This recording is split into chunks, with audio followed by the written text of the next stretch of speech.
Never underestimate the value of a small win. I define it as any thought or any behavior that leads to a beneficial outcome. The most spectacular example of a small win in my lifetime, I had a neighbor who was a police officer and was asked by the chief of police to serve on the board of the Special Olympics here in Wichita, which he agreed to do. And as he thought about what he could do to contribute, he thought of the torch run, because he was a fan of the Olympic Games, and the torch run was always a spectacular event. And so he contrived to create a torch run, which he did very successful, including running the torch into the stadium and lighting a pit of flame that he had constructed himself. So this was spectacularly successful.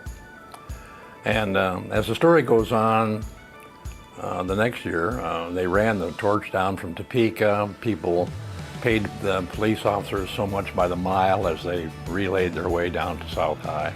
And this was even more successful because it was financially successful. As a matter of coincidence, our chief of police was on the International Association of Police Chiefs, International Board of Directors. And police everywhere are looking for better relationships, and so he introduced this idea, and they thought it was a very successful idea, and they employed it. And so almost 40 years later, every state in the nation that have Special Olympics in their state, along with 50 countries overseas, employ his example of the torch run. Matter of fact, the police chiefs have taken over the whole idea, incorporated it.